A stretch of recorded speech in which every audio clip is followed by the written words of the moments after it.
নমস্কার, সুপ্রভাত সকলকে। আমি শর্মিষ্ঠা। আমার নতুন আরেকটি ব্লগে আপনাদের সকলকে স্বাগত।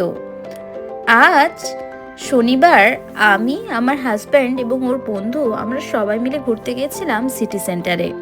ওখানেই একটা মেলা বসেছিল। এখন সময় প্রায় বিকেল 6:30 মতো বাজে, কিন্তু এখন যেহেতু ইউকেতে গ্রীষ্মকাল, তাই সূর্যালোক প্রায় সন্ধে 8টা-9টা পর্যন্তই থাকে, তাই বোঝা যাবে না যে বিকেলবেলা না সন্ধেবেলা।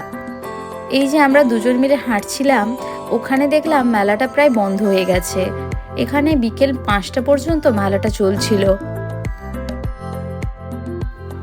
এখানে বিভিন্ন ধরনের গাড়ি দাঁড় করানো ছিল, যার মধ্যে পুরানো দিনের রেলের যে ছোট ছোট ইঞ্জিনগুলো হয়, সেই ধরনের সুন্দর ইঞ্জিনগুলো অনেকে চালাচ্ছিলেন।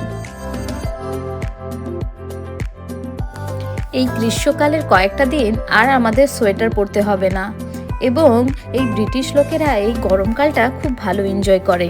যেহেতু বেশিরভাগ সময় শীতকাল এবং আমাদের সোয়েটার ছাড়া বেরোনো যায় না, তাই দেখি এখানে অনেকেই ক্যাম্পেইন করে।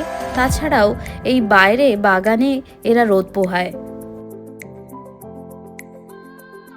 এদিকটাতে দেখলাম বিশাল বড় বড় একটা গাড়ি, তার মধ্যে বোধহয় বাচ্চাদের রেসিংয়ের জন্য কার আছে। গাড়িটা দেখতে বিশাল সুন্দর ছিল। মেলা থেকে বেরিয়ে দেখলাম মানুষজনের আজ প্রচুর ভিড়। যেহেতু আজকে উইকেন্ড, তাই এনারা বেশিরভাগই রেস্টুরেন্টে যান, না হলে পাবে যান। এখানে মানডে টু ফ্রাইডে সবাই বেশিরভাগই কাজ করেন, আর বাকি শনিবার এবং রবিবার করে এনারা গেট টুগেদার করেন। আজকে বোধহয় এনাদের ফ্যান্সি ড্রেস আছে, তাই ব্যাটম্যান, পুলিশ, বিভিন্ন ধরনের ক্যারেক্টার সেজে এনারা পাবে যাচ্ছেন। যাওয়ার পথে কি সুন্দর একটা ওপেন রেস্টুরেন্ট ছিল, এবং ওখানে দুজন মিলে খুব সুন্দর গান করছিলেন এবং মিউজিক বাজাচ্ছিলেন।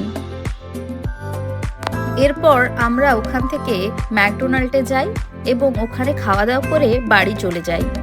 তো বন্ধুরা, আজকের ভিডিওটা এখান পর্যন্তই। আবার দেখা হবে নেক্সট ব্লগে। আপনারা সবাই ভালো থাকবেন, সুস্থ থাকবেন। আজকের মতো এখানেই টাটা। ধন্যবাদ সকলকে।